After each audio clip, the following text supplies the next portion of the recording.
Mon nom c'est Abraham Manconce Samuel. Je suis béninois, plus précisément de Ouagadougou, département des collines, spécialiste en technologie blockchain et crypto-monnaie. Nous devons savoir que, qu'on veuille ou pas, le monde évolue. Et comme l'a dit Héraclite, il n'y a de changement que le changement lui-même. Donc ceux qui refusent de se conformer au changement ont refusé de se conformer à l'évolution, au progrès et au développement. De point de vue monétaire, nous ne sommes pas sans savoir que nos parents ont utilisé les trocs, d'autres fois des monnaies marchandises, d'autres fois encore des monnaies métalliques, les courriers en Afrique, et nous sommes aujourd'hui en train d'utiliser ce qu'on appelle les monnaies fiduciaires, basées sur la fiducie, c'est-à-dire la confiance en un gouvernement, en un État ou en une région bancaire ou monétaire. Pièces et billets de banque ont vu le jour et jusqu'à aujourd'hui, on continue de les utiliser. Mais puisque Internet est là, ces pièces et billets de banque doivent partir. Et pour partir, elles vont céder la place à une monnaie qu'on appelle la crypto-monnaie. Qu'est-ce que la crypto-monnaie? La crypto-monnaie, c'est une monnaie qui est basée sur Internet, qui s'envoie de portable à portable, d'ordinateur à ordinateur, ou de portable à ordinateur, ou vice-versa, et ceci sans intermédiaire, 24 heures sur 24, sans barrière géographique, en toute liberté, en toute sécurité. Et cette monnaie, sa valeur est la même partout. C'est-à-dire, elle a réinstauré ce qu'on appelle l'égalité monétaire, la justice monétaire contre la dictature monétaire instaurée par les pièces et billets de banque. Autrement dit, 1 euro égale 655 francs CFA, ce qui pille par exemple l'Afrique.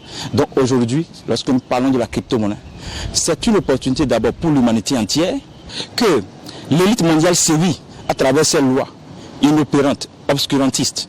Et aujourd'hui, nous voyons que l'Afrique même a intérêt à faire dos au franc CFA, à faire dos à l'éco fiduciaire, à faire dos à tout ce qui est pièces et billets de banque pour se convertir rapidement et sans lendemain à quoi? À la crypto-monnaie. Pourquoi? Avec la crypto-monnaie, la France ne peut plus contrôler les ressources de l'Afrique. La France ne peut plus contrôler les transactions monétaires africaines. Donc il n'y a plus question de dire la monnaie africaine est arrimée à l'euro. C'est fini ça. Donc chaque Africain a droit à l'indépendance financière, a droit à l'autonomie financière, a droit à la sécurité financière, et le taux de bancarisation en Afrique qui était, ou qui est du moins jusqu'à aujourd'hui, à hauteur d'environ 15%, peut se retrouver facilement à 90%, pourquoi pas à 100%, parce que la crypto-monnaie, c'est une monnaie décentralisée. C'est une monnaie décolonisatrice, c'est une monnaie dématérialisée, démocratique, et c'est une monnaie enfin qui permet à chaque personne de faire les transactions de partout où on est, ou de partout où il est, et partout où il ira. La monnaie garde sa valeur partout.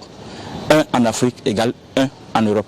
La crypto-monnaie, la voilà. Et tous les Africains qui aiment l'Afrique, comme Thomas Sankara, comme Olympio, comme Kadhafi, comme Blé Goudé, comme Gbagbo, et je dirais même comme Sékou Touré, pourquoi pas Patrice Lumumba, pourquoi pas Kem Seba, pourquoi pas tous ceux-là qui se battent, les Nathalie Nyam, doivent se convertir rapidement dans la crypto-monnaie, car l'Afrique c'est pour les Africains et plus jamais pour les Occidentaux.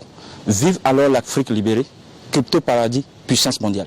Et j'invite mes chers frères et sœurs africains, chers compatriotes, à vous convertir dans la crypto-monnaie, car d'un, ça vous permet d'être financièrement libre, car 2,2 € en bitcoin vaut aujourd'hui 5 millions de francs CFA. Donc si nous nous convertissons tous en la crypto-monnaie, nous avons la possibilité de financer l'économie africaine par nous-mêmes.